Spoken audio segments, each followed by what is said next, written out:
여호와께서 모세에게 말씀하여 이르시되 이스라엘 자손에게 말하여 이르라. 이것이 나의 절기들이니 너희가 성회로 공포할 여호와의 절기들이니라. 엿새 동안은 일할 것이요 일곱째 날은 쉴 안식이니 성회의 날이라. 너희는 아무 일도 하지 말라. 이는 너희가 거주하는 각처에서 지킬 여호와의 안식이니라. 이것이 너희가 그 정한 때에 성회로 공포할 여호와의 절기들이니라. 첫째 달 19날 저녁은 여호와의 유월절이요 이달 15째 날은 여호와의 무교절이니 이래 동안 너희는 무교병을 먹을 것이요 그 첫날에는 너희가 성회로 모이고 아무 노동도 하지 말지며 너희는 이래 동안 여호와께 화제를 드릴 것이요 일곱째 날에도 성회로 모이고 아무 노동도 하지 말지니라. 여호와께서 모세에게 말씀하여 이르시되 이스라엘 자손에게 말하 이르라. 너희는 내가 너희에게 주는 땅에 들어가서 너희의 곡물을 거둘 때에 너희의 곡물의 첫 이삭 한 단을 제사장에게로 가져갈 것이요 제사장은 너희를 위하여 그 단을 여호와 앞에 기쁘게 받으심이 되도록 흔들되 안식일 이튿날에 흔들 것이며 너희가 그 단을 흔드는 날에 1년 되고 흠없는 순양을 여호와께 번제로 드리고 그 소재로는 기름 섞은 고운 가루 10분의 2 에바를 여호와께 드려 화제로 삼아 향기로운 냄새가 되게 하고 전제로는 포도주 4분의 1 흰을 쓸 것이며 너희는 너희 하나님께 예물을 가져오는 그날까지 떡이든지 볶은 곡식이든지 생이삭이든지 먹지 말지니 이는 너희가 거주하는 각처에서 대대로 지킬 영원한 규례니라. 할렐루야. 하나님을 만나러 오신 우리 성도님들을 축복합니다.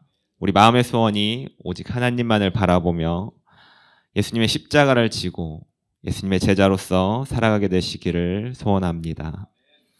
오늘 읽은 본문은 이 레위기 중에서 이 절기를 보여주고 있는 본문입니다.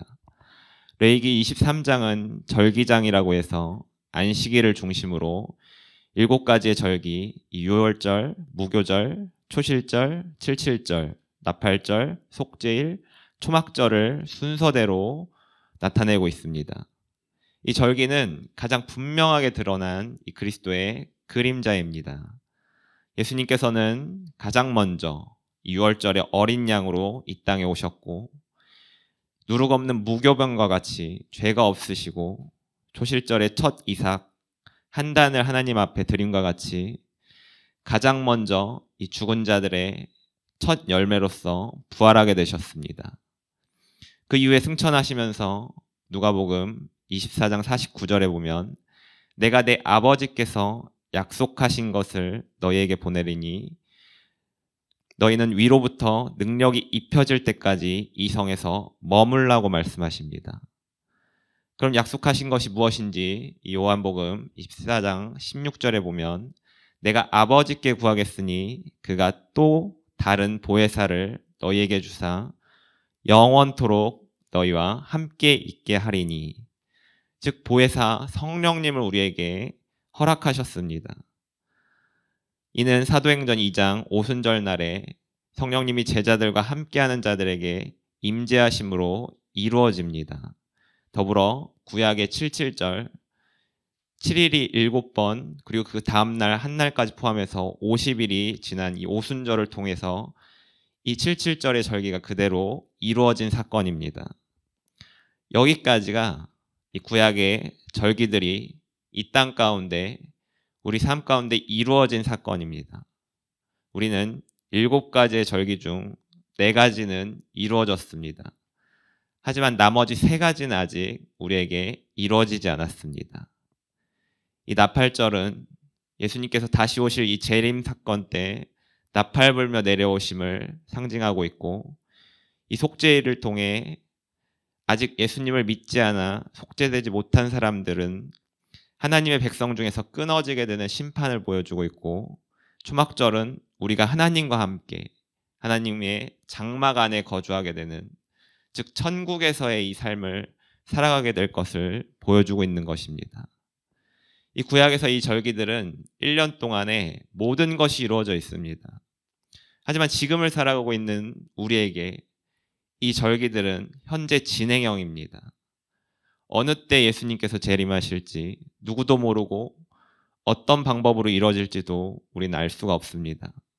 하지만 우리는 하나님께서 우리에게 보여주신 예수님의 그림자를 통해서 하나님께서 구원의 복음을 어떻게 성취하시고 완성해 가실지를 우리는 유추해 볼 수 있는 것입니다. 이 레위기를 보면 우리의 구원 여정과도 굉장히 닮아 있음을 우리는 알게 됩니다. 이 레위기의 제사법들을 통해서 하나님께서 우리를 의롭다 하시는 칭의를 나타냅니다. 우리가 하나님 앞에 나아갈 수 없는 존재이지만 이 동물의 희생제사를 통해서 죄를 이 동물에게 전가시킴으로 우리가 하나님 앞에 나아갈 수 있게 된 것입니다.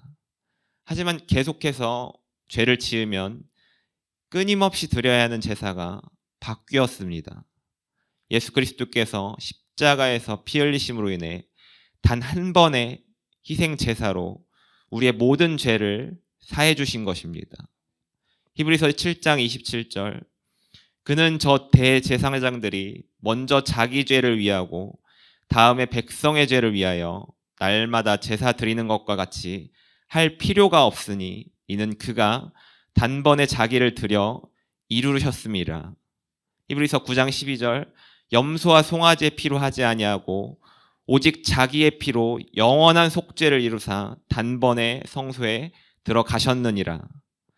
이 예수님의 속죄는 우리의 영원한 속죄를 이루셨고 우리는 이제 제사를 통함이 아닌 바로 예수님을 통해 하나님과 만날 수 있게 된 것입니다. 이를 믿을 때 하나님은 우리를 의롭다고 해주시는 것입니다. 하지만 생각해보면 우리는 절대 의로울 수가 없는 존재입니다. 하지만 그리스도의 보혈이 나를 덮을 때 하나님은 그 안에 있는 나를 보시는 것이 아니라 바로 그리스도의 보혈만을 보십니다. 그 보혈로 나의 죄가 덮여 있는지만을 보시는 것입니다.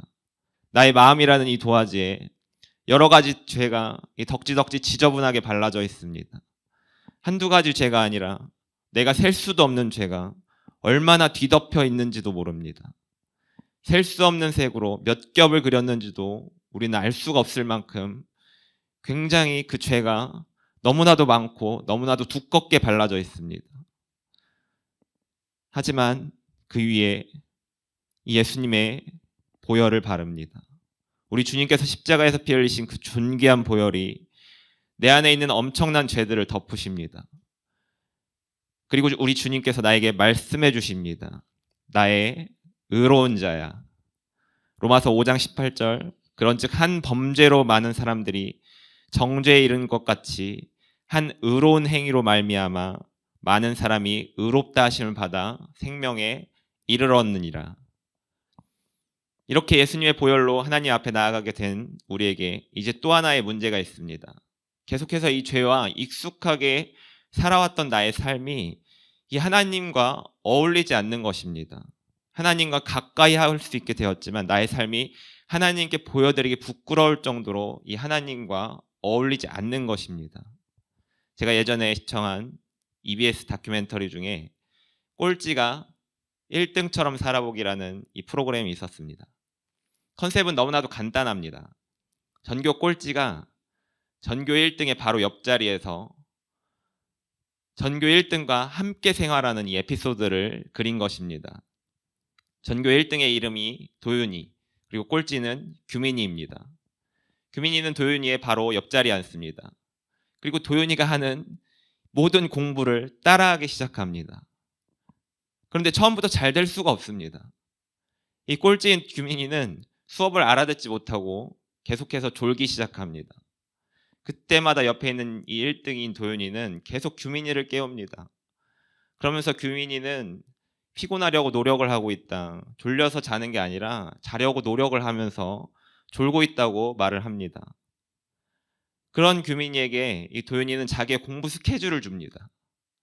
그 스케줄에 맞춰서 따라오라고 하고 또 규민이가 모르는 게 있으면 또 알려주기도 하고 이 규민이가 이거 티격태격하기도 하면서 그 꼴찌 아이의 집에 찾아가서 개인 과외를 해주기까지 합니다. 하지만 전교 꼴찌인 이 아이가 순식간에 공부를 잘하게 될 수가 없습니다. 공부를 잘하게 되기는커녕 이 스케줄에 따라가기도 벅차고 그냥 수업 시간에 깨어있는 것도 어렵습니다. 바로 우리의 모습이 이와 같습니다. 예수님을 믿기 전 수많은 세월 죄의 종으로 죄에게 이리저리 끌려다녔는데 예수님께서 나의 죄를 모두 없애주셨고, 그렇지만 내가 그 죄의 모습을 모두 다 버린다는 것이 있을 수가 없는 일입니다. 이는 시간이 걸리는 일입니다. 그래서 하나님께서 이 레위기의 정결 예식을 통해 우리가 하나님과 어울릴 수 있게 되기를, 그 정결함을 계속해서 유지할 수 있도록, 그러므로 하나님의 백성으로서 어울리는 삶을 살아갈 수 있도록 해주신 것입니다. 우리가 생각해 볼 때 옷에 더러운 것이 많이 묻고 냄새가 많이 나는 친구와 어울려서 같이 놀러도 가고 그 아이와 함께 할 수 있겠습니까? 우리가 정말 사랑하는 친구 사이라면 친구에게 너 집에 가서 씻고 와라, 옷 갈아입고 와라, 그런 다음에 우리 같이 놀자라고 이야기할 것입니다. 하나님은 이보다 더 우리를 사랑하시는 분입니다. 하나님께서 우리의 모든 더러운 죄를 깨끗하게 씻어주시기 위해 그분의 아들 예수님을 이 땅에 보내셨고, 그분의 보혈로 우리의 죄가 없어졌습니다. 하나님께 다가갈 수는 있었지만 하나님과 어울리는 사람이 되기 위해 나를 정결케 하시는데, 무엇으로 정결케 하십니까? 바로 하나님의 말씀을 통해서입니다. 하나님의 말씀을 따른다는 것은 내가 내 안에 예수님께서 구원해 주신 이 감사와 그리고 은혜가 너무나도 깨달아져서 이 하나님의 말씀을, 정말 내가 하나님을 사랑하기 때문에 하나님의 말씀을 따르기 위해서 내가 노력하는 것입니다. 이 또한 내 힘으로 하는 것이 아니라 내 안에 계신 성령님께서 나를 도와주셔야 이것이 이루어집니다. 내가 평생 동안 주일을 단 하루도 빠짐없이 지킬 수 있다고 또 장담할 수 있습니까? 30년, 40년을 지켰다고 해서 이것을 누구에게 자랑할 수 있습니까? 그럴 수가 없습니다. 나의 삶에서 사고가 있거나 아니면 믿지 않는 가족으로 인해서, 혹은 나의 가족이 죽음으로 인해서 장례를 치러야 할 경우에, 이럴 경우에는 어떻겠습니까? 저는 어떤 상황에도 무조건적으로 이 주의를 지키라고 말하는 것이 아닙니다.